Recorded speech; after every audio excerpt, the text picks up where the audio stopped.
Welcome to Easy English Conversations, where you can listen, practice, and feel more confident speaking English. Hi, Dan. How are you today? Hi, Nikki. I'm doing great, thank you. The sun is shining today. How about you? I'm doing well. Thanks for asking. I'm glad the sun is shining. It feels nice. I was thinking about something earlier. I was thinking about conversations. Oh, really? Conversations in general. Yes, specifically, how to keep a conversation going. Sometimes you are talking with someone and you want to continue talking, but the conversation just stops. Oh, I know that feeling very well. It can feel a little bit awkward when that happens. Exactly. A little awkward. You don't know what to say next.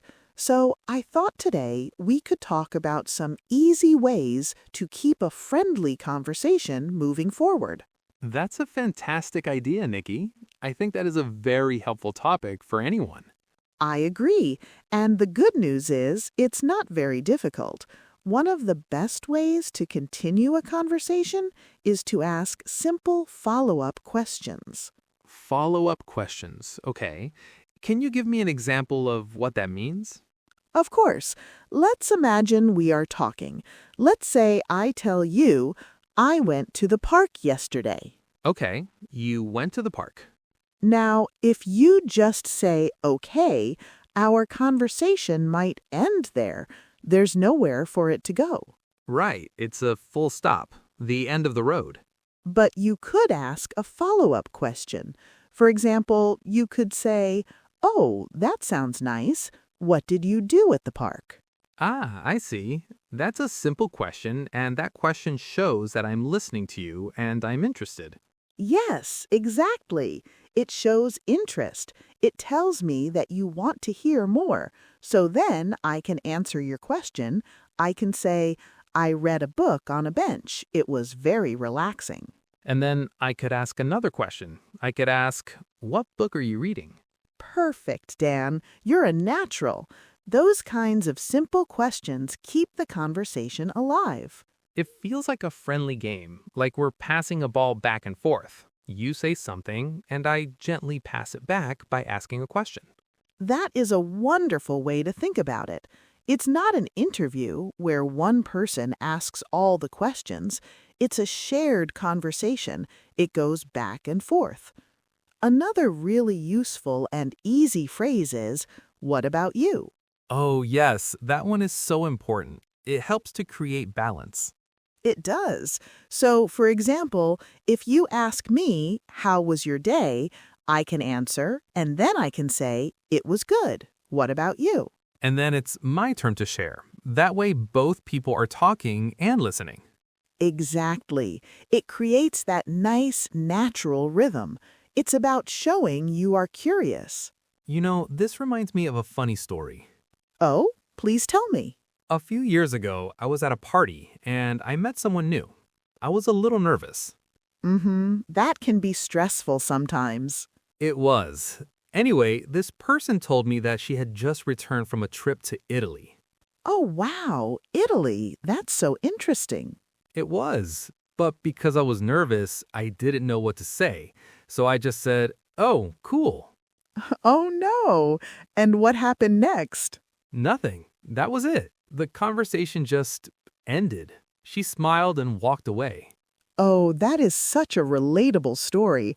I think we have all done that before. I think so too. And I thought about it later. I wished I had asked her a question. I could have asked, wow, what cities did you visit? Or what was your favorite food there? Those are perfect follow-up questions. But it's okay. We learn from those moments. It's not about being perfect. It's just about trying to connect. That's true. Now I know that a simple question can make a huge difference. It really does. And on the other side, it feels so nice when someone asks you questions. It really does. When someone asks about your day or your hobbies or your opinion, it makes you feel seen. It makes you feel like they're genuinely interested in you. Yes, you feel like what you have to say is important to them. It's a wonderful feeling. It's a simple act of kindness, really. Kindness and curiosity. I like that. It's not about putting pressure on yourself. It's just about being friendly and showing you care. That's the perfect way to describe it. So for everyone listening today, our friendly advice is to try asking one or two simple follow-up questions the next time you talk with someone. That's great advice. Be curious, be a good listener, and don't forget you can always ask, what about you? That's a brilliant point, Nikki.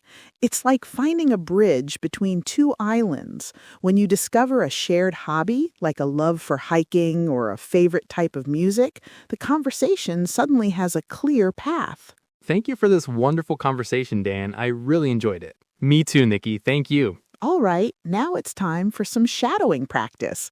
It's an opportunity to repeat what you hear. I will say a sentence, and you can repeat the sentence along with Dan. Ready? Oh, really? Oh, really? That sounds interesting. That sounds interesting. Tell me more. Tell me more. What about you? What about you? How was your weekend? How was your weekend? I had a relaxing day. I had a relaxing day. It was a good movie. It was a good movie. Well done, and thank you for joining our conversation. We hope it was helpful and inspiring on your English conversation journey. Yeah, thanks everyone for joining. Remember, the more you practice, the more confident you can feel. We'll see you on the next one. Bye for now.